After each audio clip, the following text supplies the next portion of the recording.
গরম পড়ছে, এই রান্নাটা এখন আমাদের বাড়িতে প্রায়ই হবে। উচ্ছে দিয়ে মটর ডালের মধুর মিলন। এই রান্নাটা দেখতে চেয়েছে বর্ধমান থেকে মিল্টন বিশ্বাস ভাই। তার আগে জানাই তোমাদেরকে মায়ের হাতে রান্নাতে অনেক অনেক ভালো যায়। এই বোধহয় হাত কেটে গেলো, যা হাত কাটেনি। উচ্ছের পিছনগুলো ফেলে দিতে হবে। মা কাঁচা লঙ্কা আর মটর ডালটা ভালো করে ধুয়ে নিল। তারপর প্রেসার কুকারে পরিমাণ মতো জল দিয়ে মটর ডালটা দিয়ে দিতে হবে। যদি মটর ডালে দই খেতে যাও তাহলে 50টা সিটি দেবে। যদি মায়ের মতো একটু গোটা গোটা খেতে চাও তাহলে 4-5টা সিটি দিলেই হয়ে যাবে। এই রান্নাটা গরমকালে ভীষণই ভালো লাগে, সঙ্গে যদি থাকে একটু আলু সেদ্ধ। পুরনো রান্না নতুন নামে। তারপরে মা গ্যাস ধরিয়ে প্রেসার কুকারটা চাপিয়ে দিল। ডালটা খুব সহজ করা, ফুসফাস করে 5-6টা সিটি পড়লেই ব্যাস। দেখেছো আমার মাকে কি সুন্দর লাগছে আজকে, তোমাদের সামনে দেখিয়ে দিলাম। এই শাড়িটা আমার মাকে আমার বোন দিয়েছে। ব্যাস, ডাল রেডি হয়ে গেছে।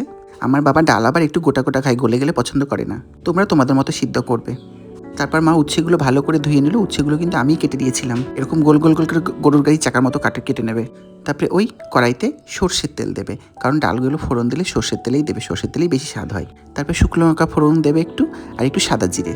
অন্য কিছু ফোড়ন দেওয়ার দরকার নেই, আর এক্সট্রা কোনো মাল মশলা দেওয়ার দরকার নেই। তারপর উচ্ছেগুলো দিয়ে দেবে। উচ্ছেগুলো দিয়ে সামান্য একটু লবণ দেবে। লবণ দিয়ে একটু নাড়াচাড়া। সহজ পদ্ধতি, ঘরোয়া টেস্টি রান্না। ভালো করে নাড়াচাড়া করে একটু সেদ্ধ হওয়ার জন্য ঢেকে দিতে হবে। অনেকে আবার তেতো দেখলে পদ ছিটকায়, এটা কিন্তু খুব একটা তেতো হয় না, ভীষণই টেস্টি হয়। তারপরে ঢাকা খুলে দেখবে, তারপরে একটু ভেজে নেবে। বেশ কিছুক্ষণ নাড়াচাড়া করে ভাজতে হবে। তারপরে দেখো আমার মা যেরকম করে ভাজছে সেরকম করেই ভাজবে। উচ্ছে আবার পুড়িয়ে ফেলো না। তারপরে ওইতে ডালটা ঢেলে দেবে, সেদ্ধ করা ডালটা। যারা পাতলা খেতে চাও তারা পাতলা করবে, যারা একটু গাঢ় খেতে চাও গাঢ় করবে। তারপর পরিমাণ মতো লবণ দিয়ে দেবে, একটু সামান্য হলুদ দিয়ে দেবে, আর একটু ভাজা জিরের গুঁড়ো দেবে, আর একটু চিনি দিয়ে দেবে। চিনিটা আমার মা সব রান্নায় দেয়, টেস্টটা ব্যালেন্স করার জন্য।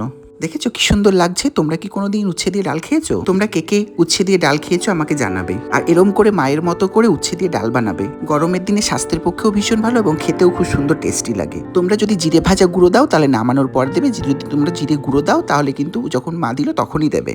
আর কায়দা করে আবার অন্য কিছু মশলা দিতে যেও না কো। তোমরা বন্ধুরা অনেকেই অনেক রকম রান্না দেখতে চেয়েছো। তোমরা কমেন্ট করে জানাবে ঘরোয়া রান্না তোমরা কি দেখতে চাও। এই দেখো হয়ে গেছে উচ্ছে দিয়ে মটর ডালের মধুর মিলন। তোমরা তোমাদের মতো নাম দিতে পারো, আমি কিন্তু একটু কায়দা করে নাম দিই। কেমন হয়েছে উচ্ছে দিয়ে মটর ডালের মধুর মিলন কমেন্ট করে জানাবে। একটা যদি ভালো লাগে লাইক কমেন্ট শেয়ার করবে। আর সবাই ভালো থাকবে, সুস্থ থাকবে, টাটা।